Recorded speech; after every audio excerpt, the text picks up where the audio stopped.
Time to update you. We'll get you back shortly. But first of all, in Salt Lake City, Xavier and Gonzaga about as close as you can get them. Yeah. You can't get much closer than that. I mean, locked up at 44. Both teams giving it a great effort here to start this second half. Going to be interesting to see how Gonzaga responds defensively. You know, you got to remember, Xavier actually lost 4 of 6 down the stretch. Remember, the only reason why they're here is because they won the A-10 tournament. So you might think that Gonzaga has a chance to overmatch them a little bit, but it hasn't happened. Xavier hasn't shown any fear about launching long-range missiles, and that one puts them up 47-44. Justin Cage knocking down, I think that's the 7th three-pointer now made by Xavier, and we've talked about it in countless tournaments. When you can shoot the three-point shot, you always have a chance to stay in games or come back from deficits. Speaking of shooting, in Greensboro, UNC Wilmington with a 64-52 lead on George Washington. Have the Seahawks missed in the second half yet? Not much, Greg. They're only shooting 85% in the second half, 68% overall. They're just coming off right now. They're really the only time of the whole game where they've been a little bit sloppy. GW knocked down a couple of three-pointers. They're going to have to do a lot more of that to get back in this game because Wilmington's putting on a clinic. They really are. Their precision offensively is very impressive. Look at the spacing, the ball movement, but George Washington still within contact. They can shoot the three, and if they can create a couple of turnovers, they can get right back in this thing in a hurry. 10 minutes to go in the second half of this game, and UNC Wilmington has had things all their own way, 64-52. Out in San Diego, early stages of this one, Illinois leading the Air Force Academy by 1. What do you expect in this game? Well, I tell you what, Air Force is known as the nation's top defensive team in terms of points allowed, but they do a nice job running their offense. They shoot a high percentage. They make 9 three-point field goals a game. This is going to be a real test for Illinois, I think, because they're patient, disciplined, and very efficient at the offensive end. I'll tell you, it's really interesting. This is a very empty arena that they're playing in, I think partly because of the bomb scare earlier in the day. So I think Illinois is going to have to manufacture a little bit of intensity by themselves because there's virtually no crowd in the building. And we are told that fans are still coming in, but remember, this whole day's schedule has been thrown off by that delay at the start of the afternoon. They got started about an hour and a half late, and Air Force and Illinois are a little more than 5 minutes or 6 minutes now into the first half. 8-7 Air Force. We'll keep track for you. Let's get you back to Jacksonville, Iona, and LSU. Tim Brando, Mike Jaminski, and Stephen Bardo. Garrett Temple will get to the free throw line here in Jacksonville, Florida, in the Atlanta bracket. The 4th seed LSU, trailing by 5 at the break, have come on strong, both on defense as well as offense, and lead this game now by 9. 4th foul on Gary Springer, which means that Anthony Bruin will come in, and he has played very well off the bench, the junior from Albany, New York. Well, you almost get the sense that there's a battle of attrition going on, and it's slowly slipping away from Iona. They just haven't been able to manufacture as many easy points in their own right. They've had to really hammer away at the half-court defense of LSU. Where they can take advantage, though, right here. Oh, a steal by Daryl Mitchell. Magnum roll is winning. He does it on his own and comes up empty off the front iron. I don't know, 1-on-4, and that would have been better served to pull that one back. I think upset of himself. If he had gotten a clean turnover, he would have had an easy layup. Burt from way downtown, too strong. Steve Burt appears to be rushing his shots here in the second half. Well, you know, it was amazing on that that Mitchell was pointing at him in the zone saying, hey, somebody get that guy over there, and he had a decent look. And you saw Davis try to close out on the jumper. I don't know if it had anything to do with the long attempt by Burt, but the big man really active here in the second half. Helmet and a foul as Soliver goes reversal off the inbounds pass, and Glen Davis fouled him. Well, and that's Davis's fault, and what he didn't do is see the court, and well, you know, Soliver's fearless, and he's going to go inside, but he just slipped right behind Davis and then used the rim to shield his shot. One of the many players that played for John Kerry at All Hallows, who happens to be the high school coach at that school, a 1970 Iona alum. There's always been a strong connection between All Hallows and Iona and New Rochelle, New York. Tasman Mitchell takes a seat. Ben Voot, who really struggled in the first half, has come into the game. And you see what Iona's done now since Voot is in the game. They're trying to deny Daryl Mitchell the basketball and come up with a steal. He stepped out of bounds, and he did come up with a steal. But it's like the blue light special. You know, and in defense of him, there are certain matchups, certain teams where Ben Voot can give you quality minutes. This may not be one of those teams. Well, no, you've got some senior New York guards who smell blood. Oh, he never stepped out. We saw that replay. He did not step out of bounds. There have been some misses in tonight's game. Almost come up with a steal on the run and jump by Sullivan.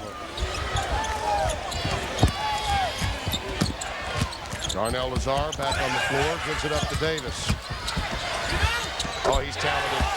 And again, his ability to create and go either way off the bounce. 12 points in this half. He only had 5 in the first 20 minutes. 15 total. I have to call him a reincarnation of the notorious B.I.G. baby. And a foul underneath. Ben Voot coming over to talk to John Brady as Davis picks up his 3rd foul. When did Cliff Ellis come into the booth? Oh, I know y'all know about it. B.I.G. now. Oh, yeah, absolutely. Okay. Are you kidding? I've got kids.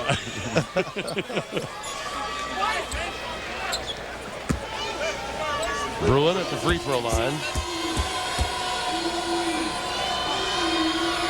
Take a look at our tournament summary to this point, fellas, and some copy points. Montana, Eric Ristoviak. Well, nice win against Nevada. First tournament win since '75. The SEC 3-0 in the first round. The Volunteers winning near the buzzer. Chris Lofton, Florida coming away with a win here, and also Alabama, Mark Godfrey's team. You really have to be proud for them, as they have been playing without their best player all season long and managed to get into the NCAAs. Pass too strong by Voot, another turnover. Tomorrow, Kentucky and Arkansas get their chance in representing the SEC, and they've got a couple of really tough takes. Real tough takes. There's the turnover right into your living room. This is, you know, you've got to make a better, shorter pass than that. Trying to go for the home run, no need to in that situation. Kentucky plays UAB in Philadelphia, and UAB's only taken out Kentucky and LSU in successive years. Mike Anderson's team, and Arkansas has to play Bucknell in an 8-9 matchup. Bucknell was some of the best changing defenses in the college game this year. Marvin McCullough with a tray. So Iona making a run, trailing by 4. Under the 8-minute mark. And they've done it with full court pressure. It's really rattled LSU. They've not dealt with it well. Lazar missed a wide open layup. The baseline was his, and he didn't convert. This style, this pace, Stephen, I think much more suited to Iona. It negates the size of LSU, gets them out in the open floor. And Bruin taking it to the rack is fouled.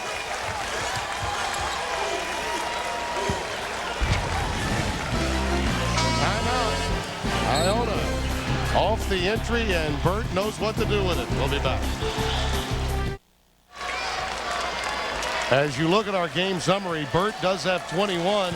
McCullough hit that last triple, but he's been shut down, Burt, for the last 7 minutes, has not had a field goal. So John Brady's gotten from his defense, fellas, what he wanted in the second half.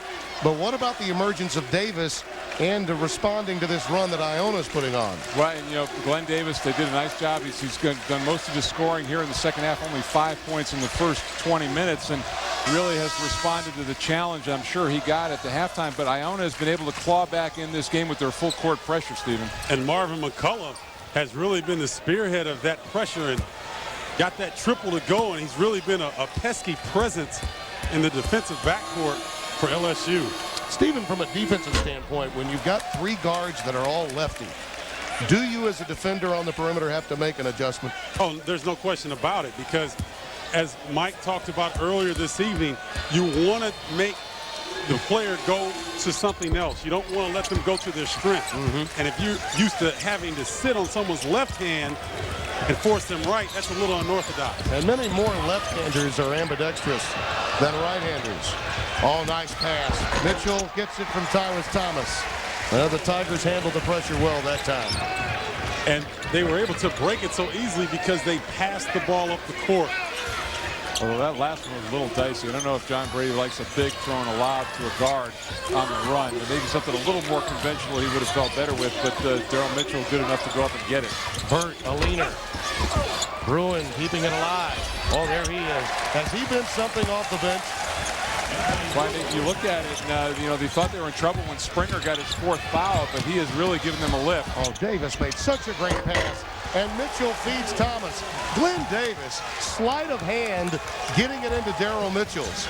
Well, it's all about attacking the press to score, and that's what LSU has done the last 2 possessions. The LSU back into a man-to-man. Soliver, that ball was deflected, so he can keep the dribble alive. Gets it out to Burt. And the drought continues for Steve Burt. 8 minutes he's gone dry without a basket from the floor. 0 for 4. In fact, he hasn't launched many shots. Boy, Soliver putting a tremendous amount of pressure on the ball up top. Davis. And, you know, it's really taken its toll on Watson, too, in this game. Clearly, he's not himself on the offensive end, only 1 of 5. But just having to tangle with Davis all game long, I think, has worn him out. Davis has made his last 5 shots. And Burt trying to deliver that one to Oxman leads to a turnover. Tonight, on The Late Show, Dave's got Charles Barkley, plus a special top 10 with speed skating gold medalist Chad Hedrick. That's tonight. And a foul spotted against Ricky Soliver. That's his 3rd. Starting to see a little disappointment on the faces of the Gales.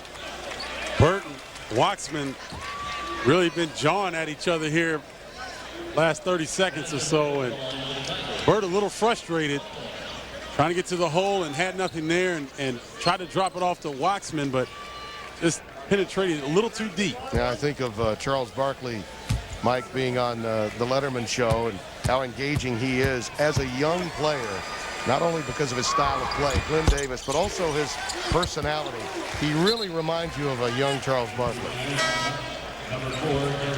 He's only bigger, and in every respect, he's taller as well as larger at this age of his life. Well, that was Barkley's whole problem. He was too short for his weight. Dave might use that line on Monday. He's only 6. You know, they listed him at 6'7". Charles was only 6'3½". We need to get a production assistant to get that soundbite from Jaminski and play it on the Letterman show. Timeout. LSU leads it by 9. Big Baby and company making a move for the Bayou Bengals. Greg Clark and Seth in New York with an update for you. We'll get you back to your game in a moment after we check out first what's happened in Greensboro. What's happened there is George Washington has come roaring back into this game on a 19-0 run, and they now lead it by 2 with 4:21 to play. That's what you call a quick script flip. Did you get that, partner? A quick script flip. You understand that, right, Seth? Vaguely. I'll just play along. What I call it is great defense, and his desperation was the mother of invention in this one, because GW was going home. Wilmington was hitting everything in sight, really clicking on offense. GW finally started to defend with intensity. Wilmington getting the open 3, but I think GW is going to run away at the end here. Well, there's not a whole lot of time to be running away. Seahawks 4 minutes to go. Seahawks don't appear to be going away, and they don't appear to have been bowed at all by this rush by GW. They've just continued to play, which is a credit to their experience and poise, and they know they're a good offensive team, and if they can get good shots, they feel like they're going to knock them down. Maurice Rice, bang! GW is going to win this game. 73-71, Colonials 3.5 to play. Meanwhile, in Salt Lake City, 10 minutes to play in the second half, and Xavier has not gone away, much to Gonzaga's dismay. It's 56-49 Musketeers. Well, Gonzaga needs to start defending with that same sense of urgency, or their season's going to come to an end, and they're going to have to do a lot of this work with J.P. Batista on the bench right now with 4 fouls. That's been a problem with him. There, he's sitting and watching right now. All right, Seth, we'll keep track of these games for you. Let's get you back to Jacksonville, Iona, and LSU. Tim, Mike, and Steven.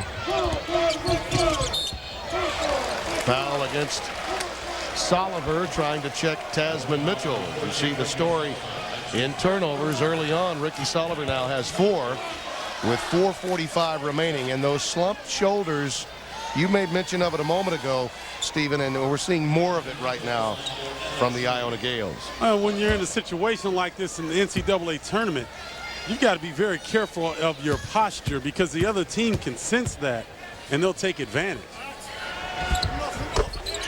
With NCAA March Madness on demand, you can watch live tournament games on your computer outside of your viewing area for free. Sign up now at ncaasports.com/MMOD. I thought that LSU had that same posture walking off the court at halftime. The difference is you have a chance to regroup and remake that. It's a little bit tougher to circle and get everybody upright as this clock ticks down. And LSU benefited from a verbal beatdown from their coach. That had something to do with it as well. Bruin working it on Davis. Rejected by Thomas. Tyrus Thomas. He has been all over the place with block shots. He's got 3. And many a deflection to go along with it. And he's been a different player in the second half. I think that first half he was feeling out his injury, trying to get his legs back underneath him, but he is back player. Mitchell fading away. There's Thomas again. The ability to get beyond a guy in position and not foul. And there's another foul inside. And if that's against Springer, it's 5. Watch this from behind. I mean, his head is almost up near the rim. Incredible lift. Gary Springer fouls out of the game with 4 points. I used to do that with a mini tramp in practice. Wanted to find out what it was like. Bill Foster back in the day at Duke got you one of those little trampolines. That's right. Yeah. But Clark Kellogg has talked about this often. So often we see fouls given for players that are not in necessarily the right position to claim a rebound, and there are a lot of anticipation calls. Tyrus Thomas not only is able to make those plays, but they're so obvious that he doesn't get whistled for a foul. Yeah, just his length alone allows him to go after shots and make plays without having to have any kind of body contact whatsoever. Yeah, but the thing you'd like to see him going forward with all that ability, still be a fundamentally sound rebounder and still block out. Don't rely on your hops, because eventually it's going to get you in trouble. But imagine how many rebounds you get if you do all the right things, do your work early. To give you an idea, fellas, these guys, Tyrus Thomas, Garrett Temple, Glen Big Baby Davis, Tasman, these are guys that have been playing with one another since the 4th grade. Soliver is fouled by Thomas. And in the case of Garrett Temple and Tyrus Thomas, they played in a Baton Rouge rec league when they were 4 years old at City Park. Carlos Temple got them all together. It's been part of the foundation of this LSU program. A 10-0 run, LSU by a baker's dozen. Greg Gumbel in New York. We'll keep tabs on that game for you. Meanwhile, in Greensboro, UNC Wilmington trailing GW by 4. Under 2.5 to play. Let's join Kevin Harlan and Dan Bonner. Wilmington's T.J. Carter has come up with a beautiful runner in the lane. Fouled on the play as Wilmington led moments ago by 18 points, and George Washington went on a 19-0 run. Can't complete the three-point play, but Henley comes up with the loose ball, and Wilmington can tie or take a lead with this possession. And Carter has been so aggressive. Wouldn't be surprised if he handled the ball here. Carter for 3. Oh, and missed it badly. Law calls a timeout. While in mid-flight and turning, calls a timeout.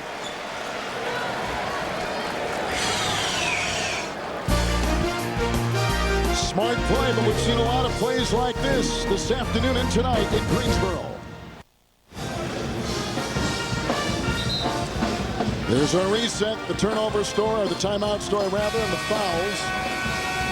George Washington is on top, 75-73. Their lead has been as big as 5, but that was back in the first half. Wilmington led by 18, 64-46 before a 19-0 run by the Colonials.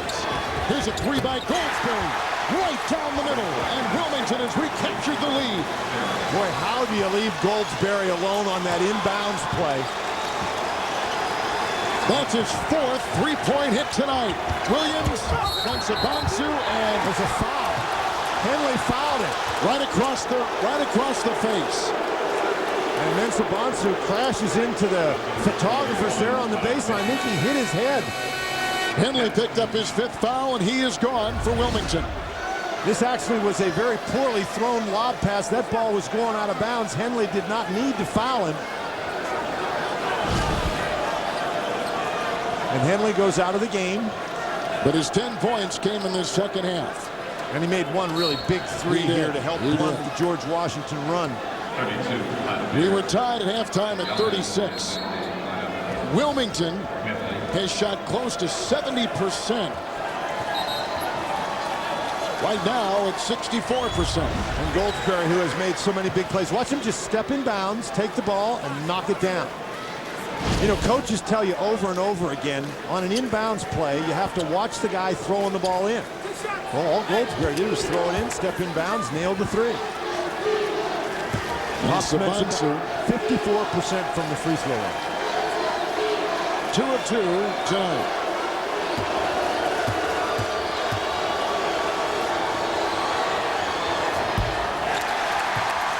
Well, now UNC Wilmington has to make sure that they block out. And a block out on a free throw, particularly on one that is missed that long, is very difficult for the team that has the inside position.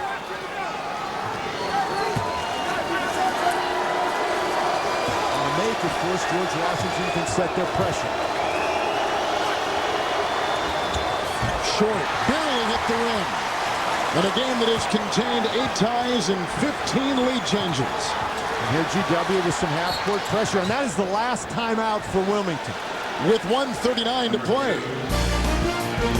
And a 1-point game. Timeout.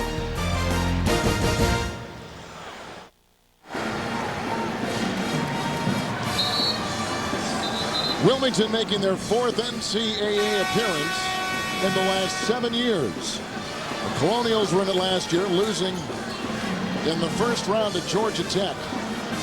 Take a look at T.J. Carter. He's got 20 points. He leads with a terrific effort, Wilmington, and 20 points by Rice leads George Washington. Carter is the big shot guy for UNC Wilmington. The problem for the Seahawks, they've got to get the ball in offensive position. They've got no timeouts left in case they get trapped.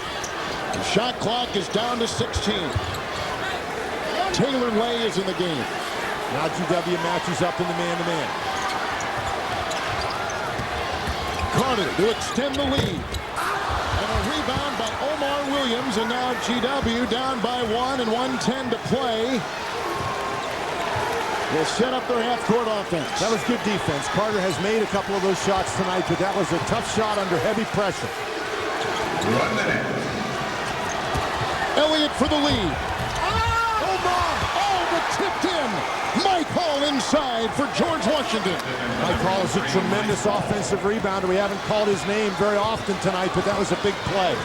Remember, Wilmington has no timeouts.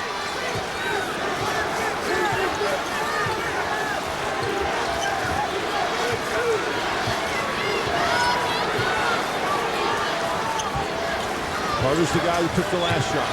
Here's Lay.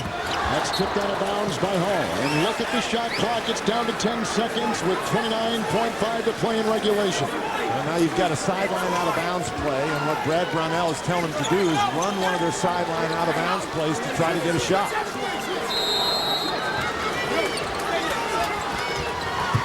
Wyrick will inbound. Carter's got it.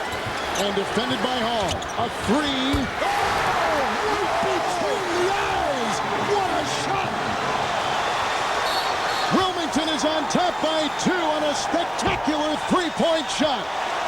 Carter's got 23 points, offering 19 in the second half. We said he was their big shot guy, and no shot in this game bigger than this one by Carter. Wow!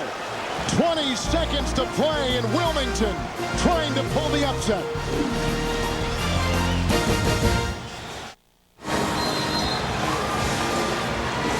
George Washington down by 18, came back to take the lead. Back and forth, we've seesawed late in the game. George Washington with the ball, down by 2, 20.1 left in regulation. Now, of course, down by 2, George Washington they don't have to take the 3, obviously. Whatever they do, they've got to get it done quickly. Pinnock has had a very good second half because if they miss, they've got to be able to foul.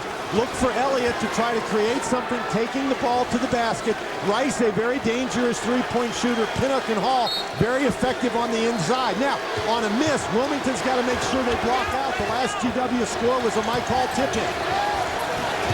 Elliott for the lead. The ball is deflected, and that's 3 shots coming at the line. Carter fouls him as he was taking a 3. And that's the 3rd on Carter. Boy, Carter, who has made some big plays offensively, this time just flies into Elliott, clearly fouls him. You want to get your hand up, you want to make it tough. Elliott hasn't been to the line to the night on the year. He's a 68% free throw shooter. 11.6 seconds remains in regulation. But now keep in mind, Wilmington has no timeouts. Now 11.6 seconds, plenty of time, still 2 shots remaining here.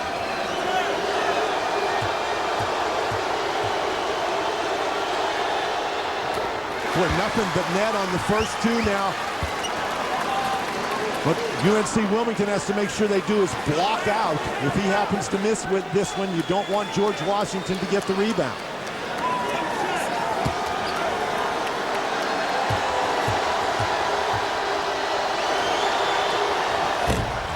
And there's the miss, and picked up by Long, gets it out to Carter. And puts up a shot which does not go. Tapped by Williams. Hit up. Oh, Rice at the other end. The buzzer sounds. It's over. And we go to overtime. Tied at 79. What a fast and furious ending.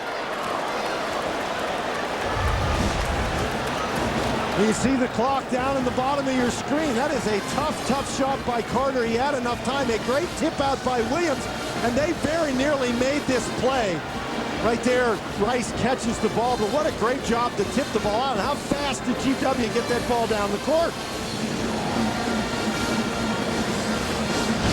We've got overtime in Greensboro, tied at 79. Wilmington and George Washington.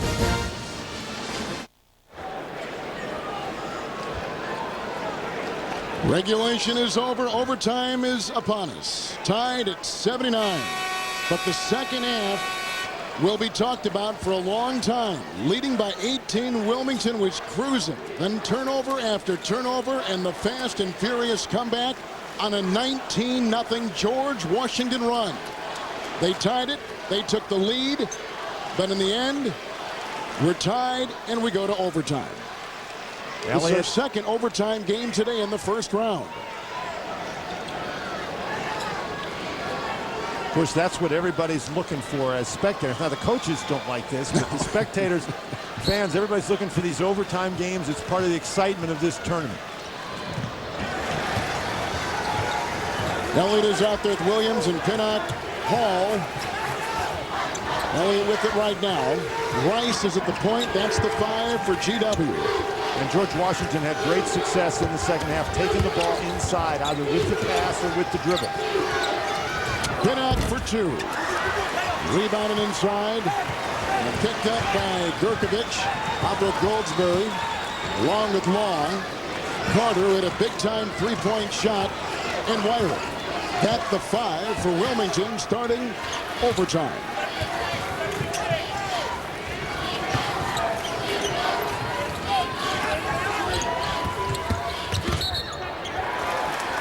Carter was making the drive for Wilmington. Elliott fouls him. Carter had the big-time 3. We're tied and 45 seconds gone in overtime. Well, Carter had the big-time 3 at the end of regulation, but then he was also the guy who fouled Carl Elliott shooting the three-point shot. So here's T.J. Carter at the free throw line. A terrific free throw shooter in conference play, 71 of 80. Tonight, 2 of 4. Wow, 2 misses right there. Well, it's hard to find any fault with Carter's game tonight, but those are 2 big misses. These teams have really played with tremendous intensity, particularly through the last 15 minutes of that second half, and you wonder how much any of them have left. Wilmington, by the way, 7 of 14 shooting free throws, and George Washington, 14 of 18.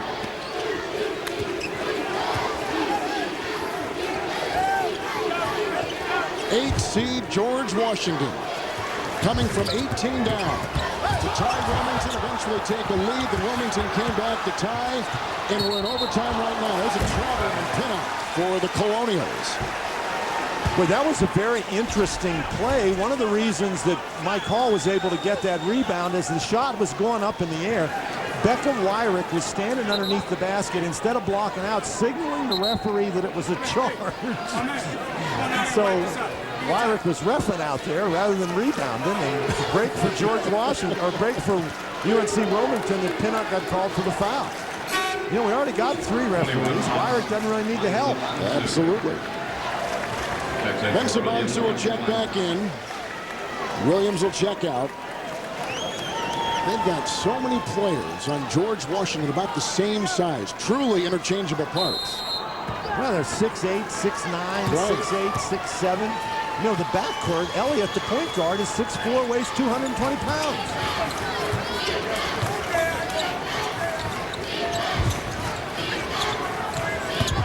Three. That ball bounced off Carter's leg. Now the shot clock is down to 15. And that is a quick foul, and that goes on Carl Elliott. And he picks up his 3rd personal foul. And Carter was just to the line and missed 2 free throws. T.J. Carter, number 2. Wilmington has missed their last 4 free throws. And at the free throw line, a 2 of 5 night for T.J. Carter. Now you come in, Wilmington does, shooting 70% from the line, and here you find yourself in an overtime game where now you're 8 for 15. Johnson checks back in the game, taking the place of Law for Wilmington. As they have done all night, George Washington now has to play from behind again, but they're only down 2, not 18, like they were with 16 minutes left in the regulation. Weiss with it, he's got 20. And when Mensah-Bonsu has been in the game, George Washington has tried to get him the ball inside.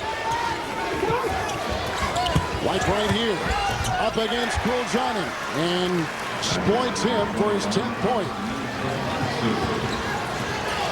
Another tie now at 81.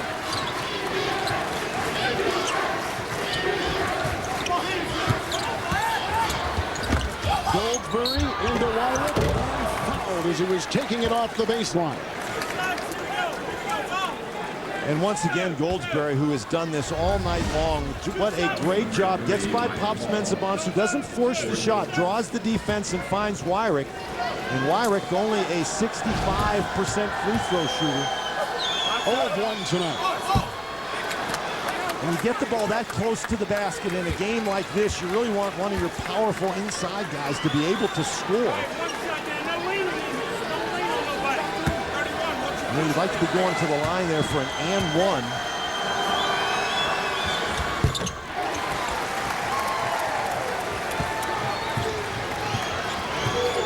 Man-to-man for Wilmington.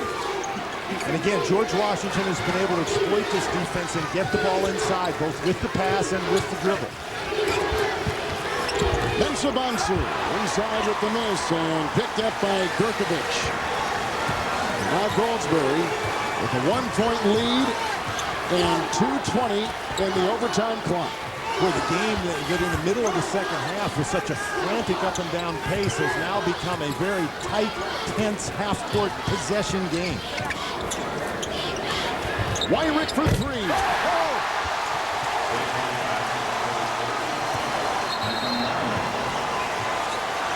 That is his second 3 tonight. Wilmington has canned 12 threes, and their lead is back up to 4 with 2 minutes to play in overtime. It is amazing how University of North Carolina Wilmington continues to make big shots. This is a play simply where Gurkovic pitches it to Wyrick, who's standing in the corner. Nobody guarding him because they're trying to double. Once again, a break in the action. We'll keep track. Let's get you back to Xavier and Gonzaga in Salt Lake City. 3:10 to play. Xavier by 2. Burrell works around it. Duncan, pump fake, driving, and he gets the layup. For a shooter, that's another good move. Just like Morrison down the other end, Duncan decides, I'm not going to shoot the ball. It's a backcourt violation by Morrison. Good call from the officials right there. But Duncan making a nice decision down his end. Morrison, a little mental mistake at half court. The number 3 seed in the Oakland bracket in a dogfight right now with 14th seeded Xavier. 71-67. The Musketeers, the champions of the Atlantic 10 tournament, in front. Dolman. Out of the corner, Duncan, too strong on a 3. And an over-the-back call, B.J. Raymond. It'll send Morrison to the free throw line for a 1-and-1. B.J. Raymond, his second. 2:33 left on the clock. 2.5 to play in Salt Lake City. Xavier by 4 back in Greensboro. 2 minutes to play in overtime. UNC Wilmington by 4. Kevin and Dan. That's deflected out of bounds by T.J. Carter. Shot clock at 26. Law will come back in for Iona. 24 minutes. George Washington now pops Mensah-Bonsu out of the game. Hall and Williams are the guys playing the inside positions. Basically, you have 3 guards in there. Elliott, Pinnock, and Reese. Keep an eye on Reese. He has made a couple of threes. Rice throws. Elliott with it. Picked up by Carter. Nice ball rotation. We've seen it all night. Pinnock for 3. A 1-point game with 1:26 to play in overtime. That's what you expect of a guy who leads you in scoring and makes plays for you. Only a 28% three-point shooter, but knocks down a big one. Carter got a screen, but it quickly evaporated because Elliott fought right through it. Crossover by Carter. And picked up by Elliott. And Williams for the lead. Boy, what a great move by Williams to stop and rise up and shoot the little bank shot. A lot of guys would have kept that ball going to the basket and picked up a charge. 18 lead changes, 10 ties, 1-point game. We're in overtime with 46 seconds to play. Rice is guarding Goldsberry. Very little on the inside. A 3 by Carter. And a missed rebound attempt inside by Gurkovic. And with a 1-point advantage, here comes GW. They've got a foul. And that's what they're trying to do right there. And they do with Law picking it up. Law picks up 5, and he is gone. Fouling out of the game. Well, Elliott is going to get to go to the line for 2 here. Remember, Elliott was on the free throw line with 3 shots at the end of regulation, made 2 of the 3.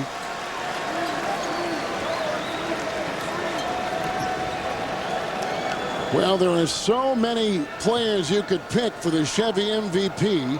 We picked T.J. Carter with 25 points and Maurice Rice with 20 for GW.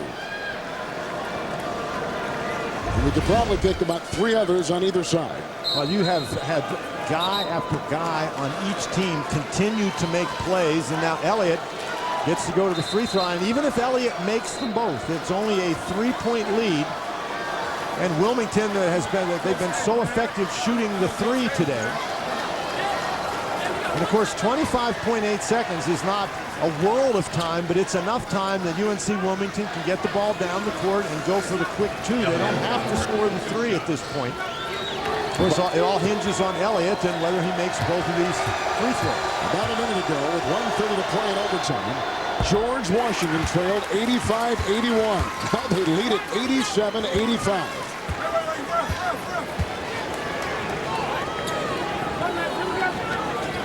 Again, the block out important for UNC Wilmington. Listen right there. Loose ball vacuumed in by Iona. It's a 2-point game. The shot clock is off. Goldsberg. Oh, he got it stolen. And it's loose inside and vacuumed in by Elliott with 10.3 to play and a foul on Wilmington. Boy, it looked like the lane was opening up for Goldsberry, and he drove toward the basket. One of the few times today that it appeared he was going to try to score the ball, and it looked like it was Rice in there that reached in and knocked it out. Rice does a nice job reaching from behind, knocking it out. The foul called on Kulyanin. And Elliott now, who just hit 1 for 2, he can ice the game if he makes both of these free throws. He's 3 of 5 tonight. GW is on a 6-0 run since trailing 85-81. All right, and now the Colonials stepping in. This is a situation where if he misses, you're George Washington. You don't want to go over anybody's back and foul on the rebound, but you want to compete for this rebound just in case he misses. Compete without fouling. Taylor Way is checked in for Wilmington. Elliott again. Another miss. There's time. And a three-pointer will tie. Goldsberry. Wyrick for 3 on the tie. And picked up inside by Elliott. Buzzer sounds and George Washington has survived. An incredible comeback. Down by 18. We're tied at the end of regulation, and they win it by 3 in overtime. And they will now play the winner of Duke Southern, which comes up in about a half hour. Here in the Atlanta Regional, a thrilling game, the third we've had of 4 to be played tonight in Greensboro, North Carolina. Greg Gumbel, we had a beauty. George Washington wins by 3 as we send it to you in New York. Kevin, no argument. Outstanding game. George Washington survives the UNC Wilmington bid in Salt Lake City. Gonzaga by 3. Ian Eagle and Jim Spanarkel. The number 3 seed in the Oakland bracket, Gonzaga, leading 14-seeded Xavier 76-73, 34.4 remaining on the clock. Xavier has led this one throughout most of the night, but Adam Morrison making clutch plays, both shooting and passing. The latest, a dish to Batista to give Gonzaga a 3-point lead. Well, you knew when Batista had picked up his 4th foul that Morrison was going to start taking not only more shots, but getting more touches, and his decisions have been terrific down the stretch in terms of when to shoot, when to drive, and also, as you just touched on, when to pass the basketball. Game reset. Xavier has no timeouts remaining. They want to attack the rim. They don't have to settle for a 3-point shot here. There's Burrell. He draws Batista for the tie. No good. Morrison up high. Rips down the loose ball, and a foul called with 18.4 left. Only his 2nd rebound, but a big one in traffic. And not only that, but he ends up going to the free throw line again off his other rebound. Burrell had an opportunity right there. He gets a good look, but who was guarding him? Batista, the big guy out on the court versus the small guy. That's a huge advantage.